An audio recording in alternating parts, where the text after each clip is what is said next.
So I pretty much covered most of all the bad things about Donald Trump. I just want to make sure I got everything in. Okay, so he's going to be against the unions, which is exactly what Hitler did. He's against solidarity and working class people. Think about The Apprentice. The Apprentice, he of course he wouldn't want them organizing and asking and demanding him to do things because he's the fucking boss, right? But if I was on The Apprentice, yeah, let's organize and let's tell him to go fuck off, right? We could run this company without him. The slaves can run the plantation without the massa. Why do you need somebody with a whip? It's like, hey, we need someone with a whip. We're all civilized. We're all humans. Let's all get together and talk about how we're gonna organize ourselves, and then let's be make sure we all can continue. Jill Stein says this is the fight for our lives. And that absolutely is true. And we are the change that we've been waiting for. Absolutely. Absolutely. Of course. That's like an obvious truth. There's no such thing as a liberator. You must liberate yourself. We are the change we've been looking for. And so when it comes to the environment, he's going to fucking destroy the environment, kill the EPA. That's Nixon. That's a Republican idea. So he's killing a Nixonian idea. He is making Nixon look like a fucking socialist or a liberal. And the freedom of the internet, net neutrality. He's going to kill the EPA. He's going to be, going after immigrants. He's building this fucking wall. The corporate taxes from 35 to 15%. He doesn't want to do actually universal single payer health care. He's talking about health savings accounts. The infrastructure, when he mentioned infrastructure, he says that it was revenue neutral. So if it's revenue neutral, does that mean tolls? So now we're going to have more tolls.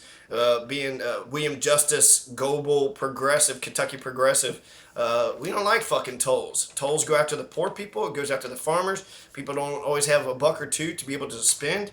And so it's a regressive tax. It's a regressive tax against the people that don't need to be taxed at all. School education is going to be one with charter schools. So more privatization, more war. I mean, more corporatization. I don't see where's the silver lining here. Where does he actually do anything progressive that progressives would love to champion him on?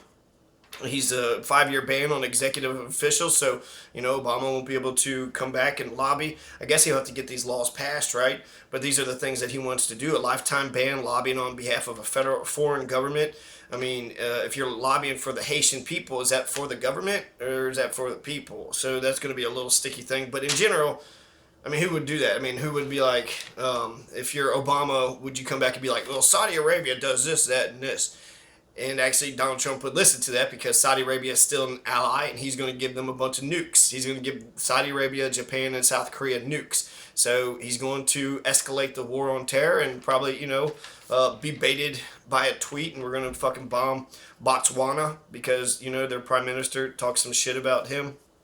And he's going to come after the unions. He won't demilitarize the police. The inequality, homelessness, poverty, housing crisis, no moratorium on foreclosures, police brutality, prison reform, healthcare, the right to privacy, the NSA. We still got Big Brother looking at all of our emails and looking at all of our texts because that's the relationship between a slave and a master. You have no privacy because they don't believe and trust anything that you say. So the oppressor has to kill the humanity of those that they oppress. But unfortunately, the oppressed allow that to happen. The intimately oppressed, right? Oh, I'm doing this for your own good. I'm so paternalistic. It's just for your own good because you're a child and you can't actually, take care of yourself. So expect more BP oil spills. There's going to be offshore drilling. There's going to be more Keystone pipelines, some more fracking, more earthquakes. No restrictions on any of this shale oil, natural gas, clean coal. So it's an assault on the environment. He talks about renegotiating NAFTA. That's kind of like the TPP thing. We don't know how that's actually going to go. He says he's going to get the Secretary of the Treasury, which is a member of Goldman Sachs, to label China as a currency manipulator. And that's it. China, stop manipulating the currency. But you know who actually manipulates the currency more than anybody? The U.S. So there is the renminbi, and they're jumping into this world basket, the IMF world basket. So there's like 5 currencies that the world trades with, and China is jumping into it. But that's not currency manipulation. That's the currency validation. They're a big economy, so why shouldn't their currency be one of the top 5 or top 6 that's traded? And we have quantitative easing where we just print up a bunch of money just to take care of our debts, which that leads to inflation, and so that doesn't make the world feel secure, right? The gold standard. We have no gold standard. It's the dollar standard, and it's fiat currency. So the American government must hold up for the dollar to still have its pull. But a good thing is that the dollar is still the number one world's reserve currency, but it's going down. It's going down. China and Russia doesn't trade with the dollar anymore. I'm not sure if it's still tied to the petrodollar, if oil is still tied to the dollar. But yeah, so let's see here. Human activity, he admits that. He's a populist. Look at his Twitter handles, his rallies. He appealed directly to the people. So he's a right-wing populist. He might have had some liberal tendencies, been a lifelong Democrat or what have you, but he definitely ran as a conservative Republican. In fact, he said he wasn't going to pivot, right? And the pivot is during the primary, you appeal to the Democrat progressives if you're a Democrat, and then during the general election, you appeal to everybody, vice versa with the Republicans. So Trump was supposed to appeal to the Republicans in the Republican debates, but then in the general election, he was supposed to appeal to everybody. So he was supposed to be not so, I guess, steadfast with his viewpoints. But he didn't understand that. He didn't know that, which is actually a good thing because it means he is who he is. But he ran as a conservative Republican. But he did say, the Bush family, they lied about the Iraq War, which was very cathartic for me. And he did say, at Republican debates, he defended a lot of, I think he said that Canada actually did have a good healthcare system, but now he's talking about health savings accounts. So, they were able to knock him down away from single payer healthcare, even though he was, a year ago, he was in favor of it. So let's make sure I got everything here. Just labeling somebody a currency manipulator. I don't know if that actually does anything. He doesn't want any Syrian refugees, so we created the Syrian crisis, and now they have nowhere to go. So we're not being compassionate. We have all this land and space, and we could help out, especially the children. Anne Frank her visa was, cut down. Anne Frank, Otto Frank tried to immigrate to the United States, but we turned her down. And I don't want to say that there was a boat and they came on a boat and then we sent them back. I hope that's not that dramatic. But that's pretty, do you want Anne Franks of the world to live? Do you want the Hitlers to prevail? Anne Frank is a treasure, and a treasure that we all lost because of Adolf Hitler, and how many more, thoughtful, artistic, beautiful, great minds was destroyed by fascism. And so that's what I think about when I think about the Syrian refugees. We created that fucking mess, and now they're trying to get out, and we're like, oh, you can't come here. It was like what Clinton did with Honduras. Go there, overthrow their government. When the refugees come to the border, say get back into your country, and then they go back and then they get killed because they were in danger for their lives because they had an authoritarian, fascist, right-wing junta, government, a military government. So to think that he's, going to not be militaristic, I think he will be. I think he'll be a warmonger. I think he likes power. The little bit of restraint that he shows will show us, I guess, where the limits are when it comes to how... I think gay marriage, he's in favor of gay marriage. So he's actually the most pro-gay, Republican ever to run. And that's a good thing, right? But that shows the limit that he can't, be as conservative as the Republicans were 10 years ago. So it shows that you've lost. Conservatives, when it comes to the debate with the gay marriage, you lost. People are allowed, love is good, the world needs more love, and grown adults should be allowed to do whatever it is that they want to do. Grown people should be allowed to love who they want to. Consenting adults should be allowed to, do whatever they want to do behind closed doors.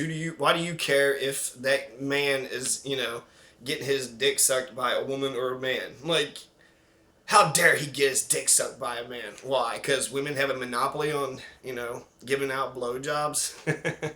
So, if anything, it's more creepy and weird that you'd be bothered by what two men or two women are doing. Why do you care? Why do you care so much? You got to be over them and hover them, and they got to do and live exactly as you live, or you pretending that you hate it so much just so people don't know about your tendencies. I don't know. So that's a good thing. So we'll see the limits of how far conservatism could go. because it shows that the gay marriage debate is over. So congratulations, it's a cultural war that the progressives have won. The legalization of marijuana in 8 states. We are seemingly winning this. And so that's another thing that I'd like for it to go on. But with the task force on violent crime, he wants to get a task force on violent crime. Violent crime is bad, but the violence of the state is bad too. So that's police terrorism. We increase police terror. It's, I don't know, it's like a chicken and the egg thing.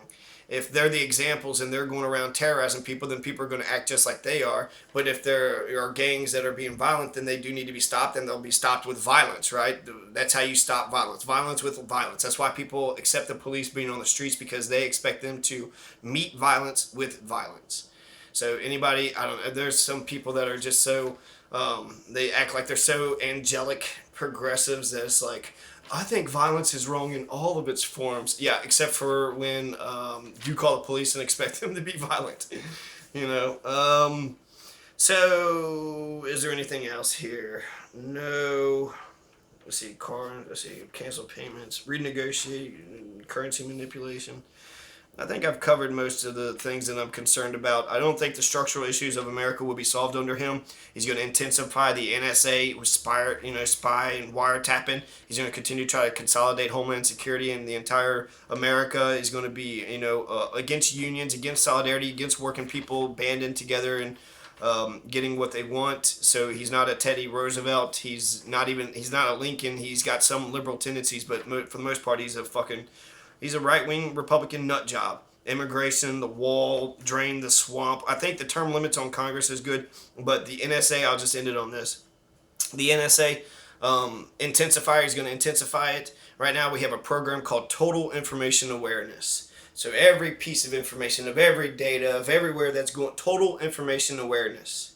Every cell phone tower, every internet company, every cell phone company, they're all allowing the government to spy on everything that we're doing right now. Right now. When I started typing a bunch of stuff about revolution on Facebook, I had like 300 things I had to clean off my computer. I'm just talking about revolution. I don't know what you're trying to do. You're trying to track me? Revolution, Bernie Sanders talked about political revolution. It's, the change in leadership is revolutionary. Trump could be revolutionary, but since he's more Hitler-esque, he probably is the anti-revolutionary. He's the one that's come to stop the revolution. That's his revolution is anti-revolution.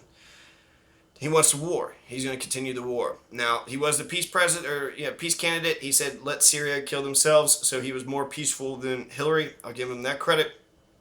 So in terms of just war, if you said I voted for Trump over Hillary because I believed there's less chance that he would put us into war, that's absolutely true. But it doesn't mean he's anti-war. In fact, I don't think he's anti-war at all. He's anti the Iraq War, so he called that blunder. But it seems like he was in favor of the invasion of Gaddafi in Libya. Gaddafi is Libya, and so he was in favor of that. So he's kind of all over the place, isn't he? He was right about the Iraq War within a year, after it started, and he come out pretty strong against it. But, so assault on the right to privacy. We don't have any right to privacy because we're slaves. We don't have a right to our own body with the war on drugs. The elimination of health care means we don't have a right to life. This is not hopeful. I'm not. He gets to appoint all the federal prosecutors and lawyers. He gets to choose all these people. So old Grandpa Trump says a lot of fucking power right now. Unlimited amount of power, and he's got, let's see what the fuck he does, but I won't hold my breath. I don't expect a fascist piece of shit that ran as a Republican to do anything good for anybody. He wants to make America great again, like when the natives were all peacefully living together.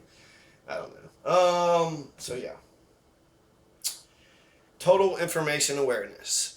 Now Trump gets to know about everybody's business, every phone call, every text, every like that you like on Facebook. Trump is going to get to know that. He's going to get to know you personally if he really, really, really wants to. Talking about kill list, talking about having an enemy hit list. Yeah, that's totally Trump. Trump has an enemy list. So, yeah, I'm not inspired. I don't think that this is going to turn out really good. And so fuck Hillary Clinton supporters and fuck the Trump supporters, man. Y'all fucked our country up. You fucked our country up. But hopefully we'll be able to tear down that wall. So